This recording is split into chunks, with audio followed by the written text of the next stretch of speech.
Chip Ganassi was typically right around 21st, 22nd place in every race, and the standings go to show that they really didn't post many good finishes.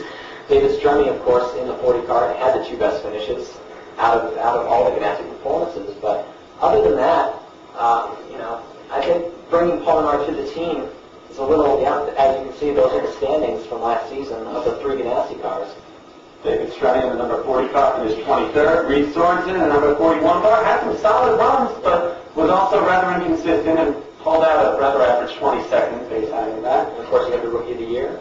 Juan Pablo Montoya, the Colombian sensation out of Bogota. Yep. Or is it Bogota? It's Bogota, but you know what? We're not geography majors here, obviously. Nope. Yeah. We're NASCAR majors. But what do you think about bringing Paul Menard into the they said that the reason for bringing Paul Menard was that he wasn't getting enough of the attention at DEI that Martin Truex and Dale Earnhardt Jr. were getting. Well, Paul Menard it's undeniable that he was playing third fiddle to the number 8 and the number 1 machines, respectively. And by going over to the number 40 machine, he's able to get some quality equipment with Chip Ganassi Racing. And he's a past winner, and Ganassi is still looking for his first victory since Jamie McMurray, Charlotte, October 2002, and they're really hoping that Menard can spark some excitement in that stable.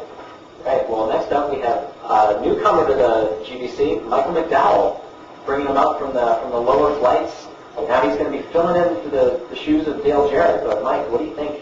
What do you think his chances are? Is he going to be the new useless of NASCAR? Well, nobody really knows too much of what to expect out of Michael McDowell. One thing's for certain, his job would have been a lot easier had Dale Jarrett just finished one spot higher at Homestead. He needed an 18th place finish to have that car locked into the top 34 and under points for those first 4 races.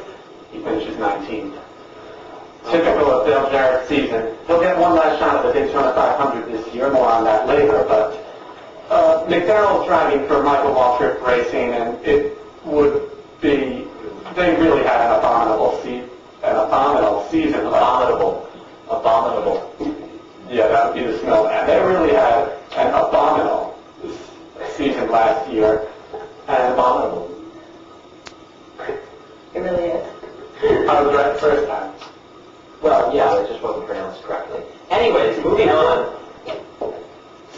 Basically, McDowell's going to have that Toyota power. Michael Waltrip Racing was really embarrassed last year, and you can bet that they're going to want to prove to the world that they're a force to be reckoned with in 08. So next up we have Johnny Sauter. He's still with Hot CNC, but he's not with the same car. He's got a promotion. Last year, Johnny Sauter saw limited action because he was one of those new operations outside the top 34 order points. Never could quite make his way back into the top 34, but he pulled off some impressive finishes, finishing with 2 top 10s on the year, and his 85.67 average points per race is better than the likes of Dale Jarrett, Tony Raines. Who's going to be his teammate this year, right? That's correct. Tony Raines is moving into that 70 machine that he's abandoning. Vacating. So now we'll on. So Sauter did perform somewhat. He performed decently in the races that he qualified for, albeit there were only 15 of them. And Haas CNC is hoping that Sauter matures and comes into his own this year and develops into a quality track. Yeah, they're hoping that by moving him from the 70 to the 66, he'll be able to experience more success, particularly at the restrictor plate races where he has tended to suffer. Right, hopefully that 66 can use some of the notes from last year, all that success they enjoyed last year with Jeff Freeman restrictor plate tracks can pay off, and Sauter can get off to a good start at the Daytona 500. That's right. So next we're going to be talking about Tony Raines, who had the distinction of being the full-time driver with the fewest average points per race. He managed a paltry 71.24 points per race. By comparison, the next closest was Dale Jarrett at 72.50. So when you score fewer points per race than Dale Jarrett, something is wrong. Yeah, you'd have to think about that. You know, being as how Dale Jarrett is, of course, with a, shall we say, a C-grade team, maybe even grade D team? I said they're a T grade team. T for Toyota and terrible. Terrible. That's a fair estimation. But Tony Raines, who's now moving over to 70 car after barely keeping Hall of Fame racing in the top 34 after that race at Homestead. If you recall, Tony Raines was actually the first driver eliminated from the competition. He gave Dale Jarrett all the opportunity in the world. He's lucky that Jarrett couldn't pick up that one more spot. Yeah, but the one who benefits most from that is Sterling Marlin. We'll get to that later. Oh, Sterling Marlin, I'm so happy for him that he has the quality right this year. As I am, too. Tony Raines is going to be... Tony Raines is going to have a good year, I think, in the number 70 car. He needed a change. The 96 car really wasn't working out for him. And hopefully with that Hendrick Motorsports power, he'll be able to rocket his way back up to the front this year.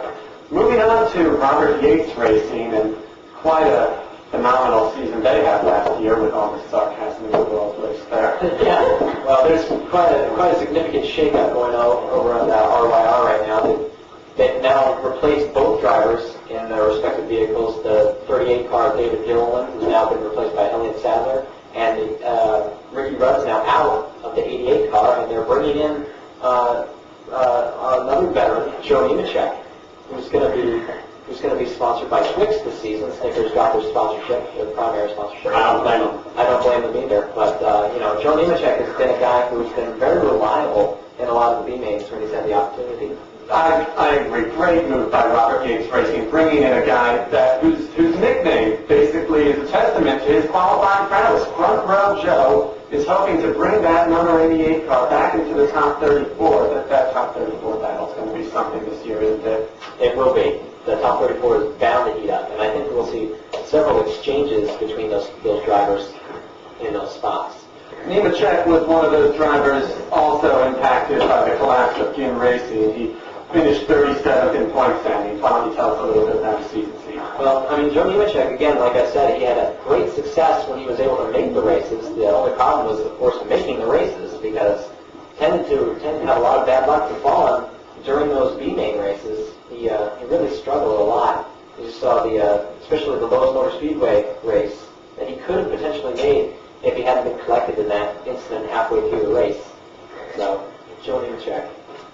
Nemechek was, toward the end of the season, he was making races on a fairly consistent basis, and you have to imagine that Jim was pouring all of his energy into the number 01 ride with Mark Martin in the chase and having a shot at a championship. Absolutely, and of course, knowing full well that they were going to be dissolving two teams at the end of the season, they pretty much had sealed Joe Nemechek's fate there. So we'll hope that David Gilliland in that number 13 car enjoys more success than Nemechek in his dire straits was able to enjoy. Yeah. Next we come to the final replacement driver, Sterling Marlin, who's going to be driving the Hall of Fame Chevrolet, the 96 car. Miracle Marlin, as we like to call him. Of course, we all know that he probably wouldn't be having this ride right now if it wasn't for that vacated spot by Tony Raines, and Sterling Marlin now has the opportunity to show just what he can do when he doesn't have the pressure of qualifying for the races. Right, Marlin only qualified for 11 races last year, but he managed 95.36 points per race, better than the likes of Robbie Gordon, Juan Pablo Montoya, Brian Vickers, household names. Sterling Marlin, we forget that only 6 years ago, he was leading the championship points well into September. That's right, until his near fatal incident in Kansas when he broke his neck. So that was a pretty serious wreck, but he's obviously bounced back, and he's shown that he can really race with the big dogs still. And toward the end of the season, we were seeing Sterling Marlin was on the brink of losing his ride before he finally qualified and actually pulled out the top 5 at Talladega. Yeah, that's right. We weren't sure if he was even going to be back this year, but now he's got a full-time ride, and he's going to see if he can make it. Now he's locked in for the first 4 races, and we'll see what Marlin can do. Okay, we're going to take a quick break, folks, and when we come back, we're going to be revving it up, and we've got some excitement coming up. Don't go away. We'll be back at GDC. On.